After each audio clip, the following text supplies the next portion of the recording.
Una foto de familia con un divorcio intapable. Javier Milei arremetió contra el Mercosur en su discurso de traspaso de la presidencia de este organismo a Luis Ignacio Lula da Silva.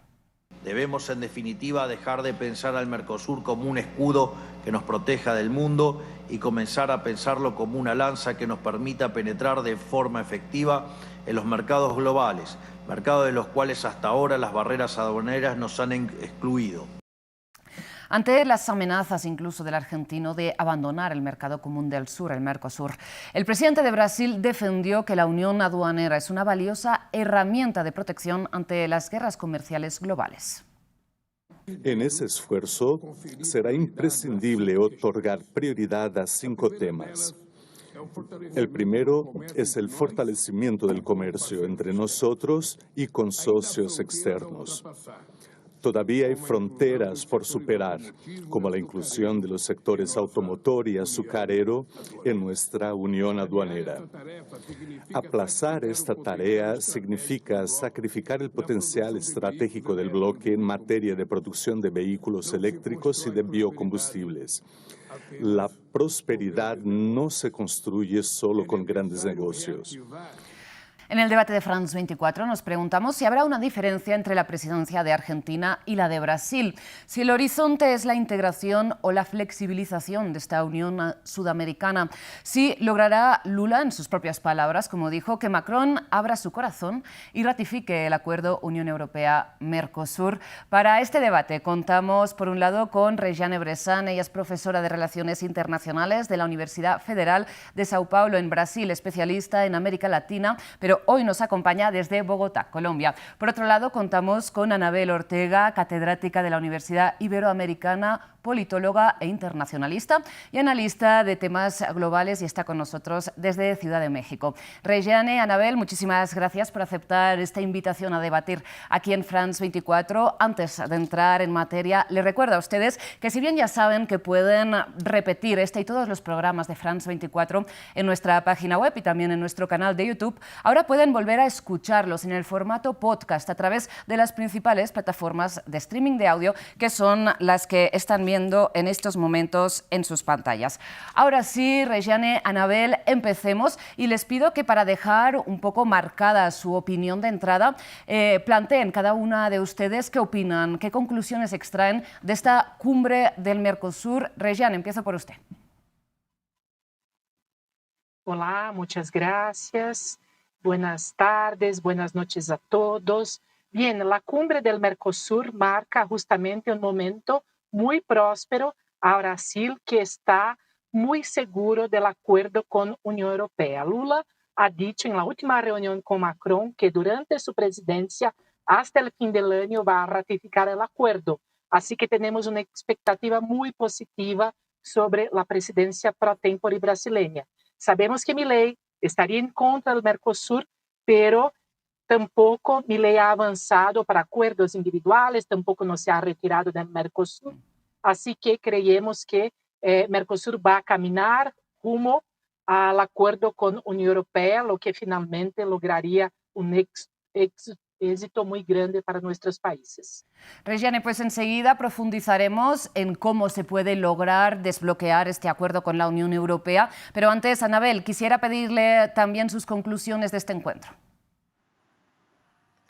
Un encuentro que nos dice mucho y que tenemos que analizar. Gracias por este espacio, porque es relevante, no solo para esta región del continente americano, sino para todos los que estamos viendo cómo las regiones se están conectando a partir del nuevo escenario internacional, de estas nuevas reglas del juego que por lo pronto están siendo cuestionadas por la presidencia de Estados Unidos, el tema de aranceles y demás, pero cómo entonces hay que reaccionar, ¿no? El tema aquí del Mercosur, que ha sido una unión aduanera, comercio, que les permite tener mayor crecimiento, pues tiene una visión regional muy relevante para todo lo que es Sudamérica, y por otro lado para Europa muy importante, porque son economías muy fuertes que tienen un alto índice de recursos naturales, de materias primas, que son muy beneficiosas para todas las regiones, por supuesto Europa. Entonces, aquí en este cambio de presidencia, pues vemos dos perfiles políticos que están pues con visiones muy distintas de los que son las regiones. Entonces, a mí me parece que esto nos pone a todos atentos en lo que significan los acuerdos comerciales, los interregionalismos, cómo van a jugar un papel importante y cómo se mezcla la política doméstica en estos nuevos acuerdos por analizar. Anabel, antes de continuar, muy rápidamente le pido si puede precisar en estas dos visiones que usted, digamos, interpreta que hay sobre la política de la región ahora mismo. Sí, desde luego, pues tenemos un presidente Milei de Argentina que está atendiendo otro tipo de visión del comercio, acuerdos más bilaterales, un poco a lo que está estableciendo la visión de Estados Unidos, ¿no? Cómo revisar estos acuerdos en términos de lo que más conviene a su país, pero en términos muy de cortoplacistas, ¿no? Cuando se hablan de los acuerdos regionales, se ha visto, hay evidencia y se ha comprobado de que estos generan niveles de crecimiento y de beneficio mutuo, que ese es el espíritu de la integración. ¿Y qué pasa cuando hay una visión de revisar acuerdos unilaterales en donde a lo mejor no se comparten las visiones, sobre todo políticas en el escenario internacional con otras naciones, en este caso con Brasil?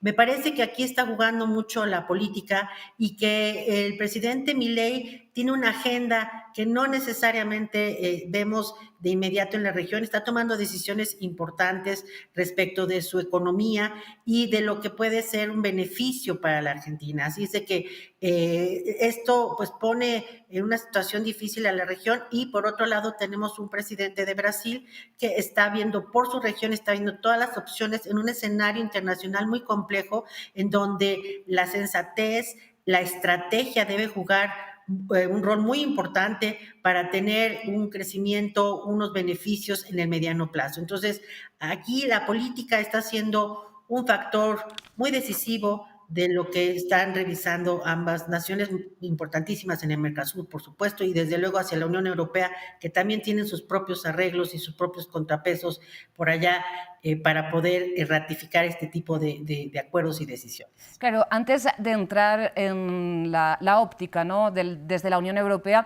Regiane, le planteo si usted considera también, como dice Anabel, que hay dos visiones antagónicas ahora mismo y que es muy difícil de reconciliar la agenda política interna de Javier Milei con los intereses del Mercosur. Bien, yo creo que los países están logrando acertar los puntos rumo a los ganos pragmáticos. Lo que quiero decir, Milei en su campaña de gobierno estaba muy contra el Mercosur, ha asumido la presidencia de Argentina, tardó a ir a Brasil, o sea, no participó de la cumbre del año pasado y participó del G20 en Brasil. Fue la primera vez de un evento oficial que él ha participado y después, al fin del año pasado, de la cumbre del Mercosur, cuando ha asumido la presidencia pro tempore del Mercosur. Así que Brasil se quedó trabajando de manera muy pragmática para alinear los objetivos, justamente mirando ganos pragmáticos. Y Lula tiene razón que Mercosur, pasado más de 30 años, tenemos aún barreras económicas en sectores estratégicos como carros, como azúcar, así que tenemos también que incentivar más el comercio interno. Y es por eso, también por esta razón, que Milei hace varias críticas al Mercosur.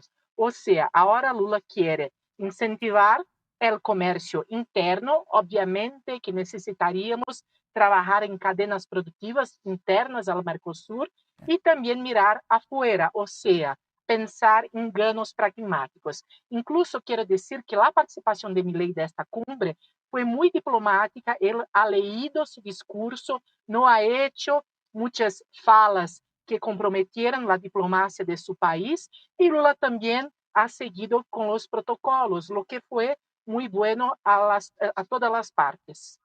Y precisamente, si hablemos de este mercado interno y del mercado externo, porque lo que principalmente exporta el Mercosur son materias primas, si no me equivoco, son soya, hierro, azúcar. Les pregunto, por ejemplo, En relación con este pacto, la Unión Europea, ¿qué gana el Mercosur de continuar exportando materias primas a un mercado más amplio? Pero ¿esto está enriqueciendo a los países de la región? Bien, de verdad que Mercosur pretende justamente no apenas exportar, continuar exportando materia-prima, pero en un volumen mucho más grande, pero en tecnología para desarrollar sus industrias. O sea, tenemos un gap porque somos de verdad países proteccionistas. Si compararmos con Colombia, donde estoy, con México, Mercosur es formado por países proteccionistas. Así que si abrimos nuestros mercados, creo que vamos también a importar más tecnología, tener más oportunidades comerciales. De verdad que el comercio interno del Mercosur, él sí es un comercio para bens industriales, o sea, el principal mercado a Brasil de productos industrializados es Argentina, o sea, Brasil no es un país competitivo en su industria y necesita de Argentina para vender, para escoar su producción industrial. Así que tenemos que desarrollar todo esto, crear mejores cadenas de producción y también importar tecnología, además de exportar más materia prima como se pretende dentro de este acuerdo. Claro, Anabel, le traslado la pregunta, ¿por qué dentro del Mercosur, tal y como señala Rijan, hay esta circulación, hay este mercado que incluye productos transformados, ¿no? Que incluye también tecnología y maquinaria, pero a la hora de exportar lo que predomina es la materia prima? Bien, bueno, yo creo que son varias circunstancias. En principio, el Mercosur y su naturaleza es, como todos los acuerdos regionales, de tender a optimizar todas las capacidades y fortalezas de la región. Y en este sentido, como bien se ha comentado por la anterior ponente, pues desde luego que la tecnología, lo que significa la industria de Argentina es un componente fundamental de la región y eso genera también una ventaja competitiva frente a otros mercados.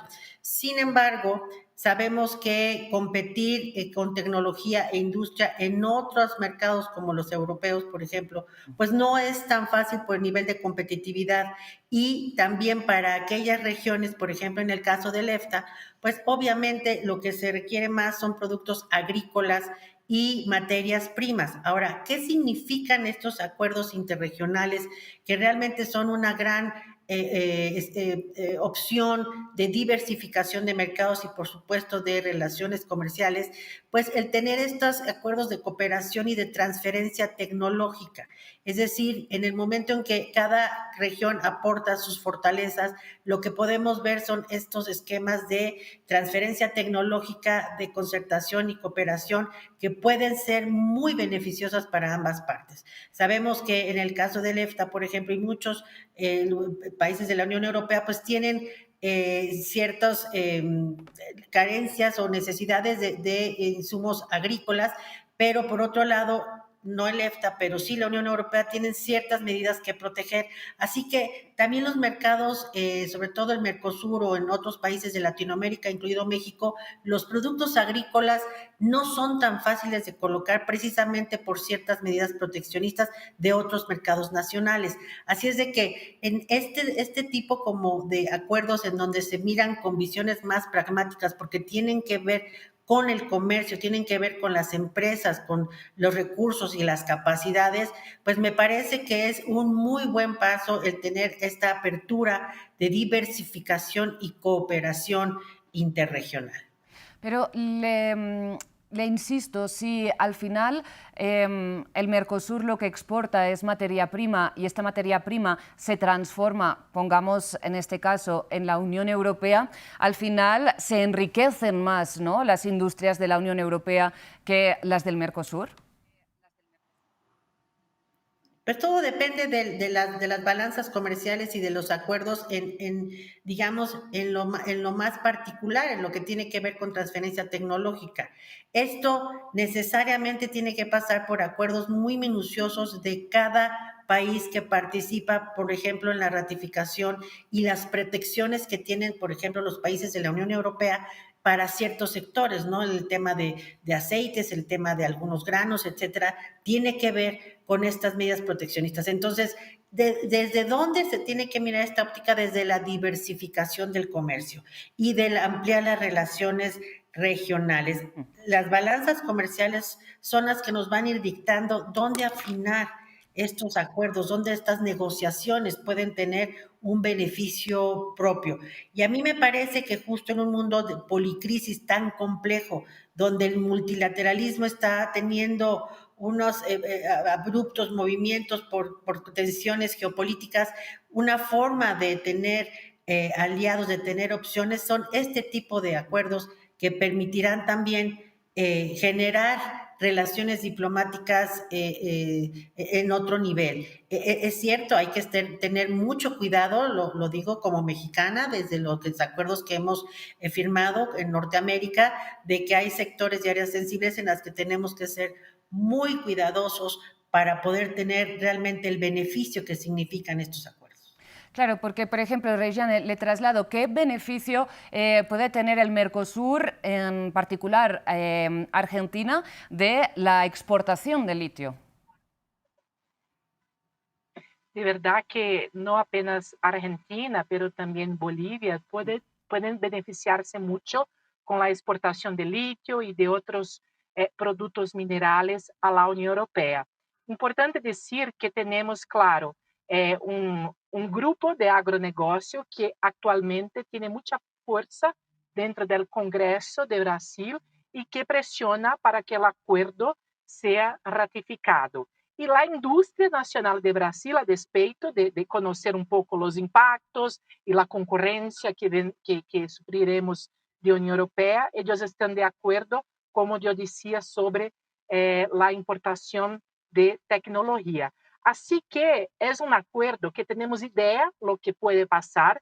Algunos dicen que los impactos serán menores de lo que muchas veces tememos, Claro. pero es un acuerdo que solo saberemos de los resultados, impactos después de ser de verdad ratificado. De verdad que el tarifazo de Trump, para mí, ha incentivado mucho que el acuerdo sea ratificado en la medida que vemos que tampoco estaría bueno cerrar el comercio internacional como Estados Unidos está haciendo de manera unilateral.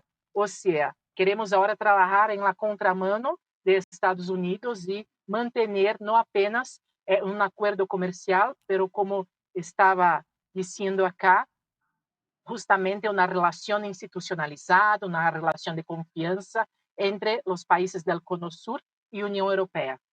Precisamente eso, para aportar las cifras, y la Unión Europea, ¿no?, y el Mercosur acaban ratificando este acuerdo de libre comercio, se trataría del acuerdo de libre comercio más grande que tenga la Unión Europea, tanto a nivel de ciudadanos implicados, de consumidores, ¿no?, visto desde esta óptica, 700 millones, y de volumen de negocio entre 40 y 45 mil millones de dólares anuales. Pero le pregunto cómo puede Brasil, en este caso Lula, ya que ostentará la presidencia, convencer a Francia, que ahora mismo es la principal piedra en el zapato para esta ratificación, dado que el campo francés teme la entrada de productos, sobre todo agrícolas y ganaderos, al mercado europeo, que no tengan que cumplir con las mismas exigencias de regulación que los que se les exigen a ellos. Rejane, perdón, le pregunto a usted también, sí. A mí, ¿no? De verdad que hay justamente un incentivo muy grande de Alemania junto a los otros países que pasen a apoyar el acuerdo, pero le cuento que justamente el acuerdo actualmente no pasa apenas por un acuerdo comercial.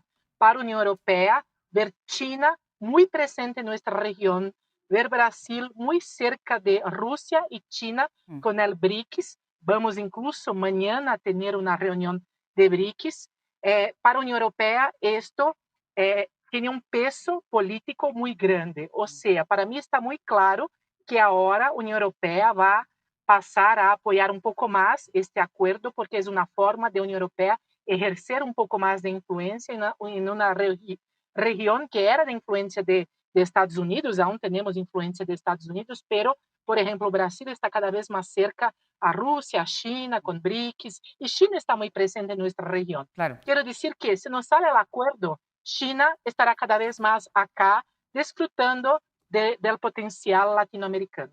Y China, de hecho, es el principal mercado, ¿no?, de exportación de los productos del Mercosur. 29% de las exportaciones de este bloque van a China. Para la Unión Europea es solo el 14%. Le pregunto, Anabel, si usted está de acuerdo en que la Unión Europea lo va a ver como una herramienta de geopolítica, ¿no?, ante precisamente este aislamiento de Estados Unidos, este avance de China, este alineamiento de los BRICS como un grupo cada vez más político. Bueno, sí, por supuesto. De hecho, a mí me parece que llegan tarde. Este alejamiento de Estados Unidos de la región no solo se da desde la primera administración de Trump. A mí me parece que ha habido un alejamiento de los últimos 3 administraciones estadounidenses en donde han visto otros intereses en diferentes regiones o temas que no han sido necesariamente los beneficios en la región del continente americano, y desde luego hoy vemos, como bien se ha mencionado, una cercanía de Brasil a todo este grupo de BRICS, en el que además hoy en contención geopolítica y guerra comercial Estados Unidos-China, pues genera mucha perspicacia para varios mercados en el que la Unión Europea, en mi opinión, debió haber jugado hace mucho tiempo.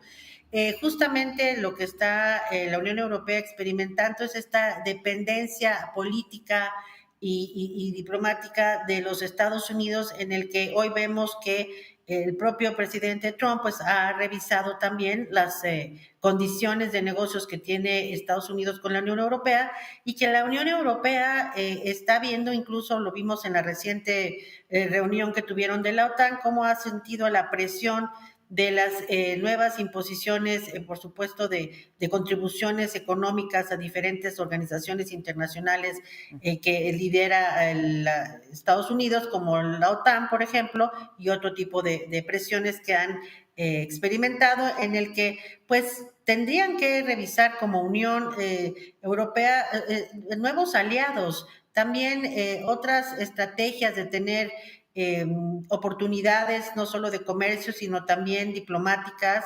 estratégicas en otras regiones. Por supuesto, Mercosur es una gran opción desde mi punto de vista, y también otras regiones que están siendo no tan atendidas por Estados Unidos, como puede ser propio África y algunos países de Asia. La cuestión de Estados Unidos y China está siendo un excelente relato para la presidencia de Trump, por el tema de que son quienes están en contra de la Unión Americana, siendo que tienen una balanza comercial muy favorable a China, y por otro lado vemos que los conflictos bélicos, tanto en Ucrania como en Israel, pues están marcando muchas tensiones en lo que significa la relación de Estados Unidos con Rusia y quienes considera sus aliados como Irán. Esto que nos pone a revisar, bueno, precisamente un bloque como la Unión Europea, que pugna por bienestar económico, por derechos humanos, por democracia, tiene una magnífica oportunidad de tener un aliado estratégico como es el Mercosur, y seguramente otras regiones de América, como lo está haciendo también con México en la reciente firma del acuerdo comercial, también en la sección que se firmó en diciembre, sí, para poder avanzar también a unos esquemas de cooperación.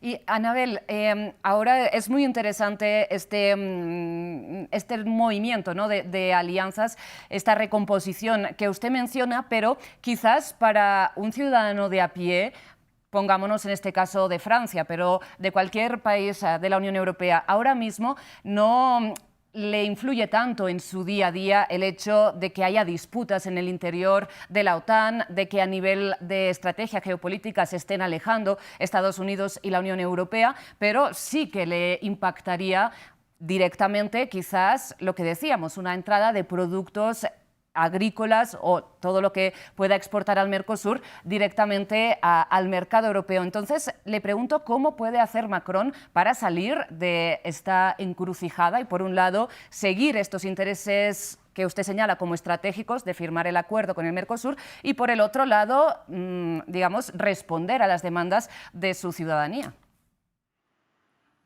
Bueno, la realidad es que Francia está en un gran dilema. Francia se encuentra justo en un problema muy serio porque recordemos que ha habido unos movimientos sociales muy importantes en contra de la presidencia de Macron, pero también de las políticas de la Unión Europea respecto de ir quitando los subsidios al campo, ¿no? Los subsidios que tienen todo este sector agrícola que les ha permitido tener una serie de competencia interna en las 27 naciones miembros de la Unión Europea, pero que no necesariamente, según las revisiones económicas, ¿verdad?, de lo que significan estos subsidios, permitirían una competencia más abierta con otras regiones del mundo. ¿Qué significa? Que sin esos subsidios, ¿qué tanto están en condiciones de competir estos sectores frente a sectores que como Mercosur o el propio México hemos tenido que avanzar sin los subsidios gubernamentales, pues obviamente bajan precios. Entonces, un ciudadano europeo, desde luego que va a obtener materias primas o para su producción o productos agrícolas ya a mucho menor costo de que pueden ser traídos desde Mercosur. Pero ¿qué va a pasar con estos grupos que pues no cederían las demandas de tener estos subsidios y que estarían presionando por tener estas medidas proteccionistas dentro de la Unión Europea? Pondría en un dilema al presidente Macron porque han sido movimientos muy poderosos. Vimos Sí, cómo los tractores exacto. cerraron varias carreteras en toda la Unión Europea exigiendo este tipo de subsidios, y la verdad es que la apuesta del comercio global, de la apertura comercial, tiene que ver con una competencia leal, es decir, sin estos subsidios que la Unión Europea ha mantenido por sus políticas de bienestar. Pero Sí. por otro lado, cómo competir con estas nuevas regiones es un gran dilema que enfrenta no solo Macron, toda la Unión Europea, de poder tener acceso a mejores productos a menor precio, pero ¿qué pasaría con los subsidios? Claro, Regiane, le planteo precisamente si en Brasil podrían aceptar esta cláusula de reciprocidad que plantea Francia, que vendría a ser que se establecieran las mismas regulaciones para, digamos, los productos agrícolas de un bloque como del otro. Yo creo que va a negociar. La tendencia es fuertemente para que se deje de ter subsidios de manera paulatina en la Unión Europea. O sea, pienso que las negociaciones a partir de ahora van a seguir a este camino, y porque de verdad interesa mucho a Brasil tener este mercado a materias primas brasileñas, no apenas brasileñas, pero de todo o Cono Sur. Tenemos que recordar que la política agrícola común es una política que ya está en cambio hace algunos años. Tenían mucho más subsidio al principio y hay presión dentro de la propia Unión Europea porque muchos recursos iban a la PAC, a la política agrícola común, y hoy cada vez menos. O sea, a despeito de la crisis, de las greves de los tractores, todo esto, creo que la tendencia es que los subsidios sean cada vez más chicos.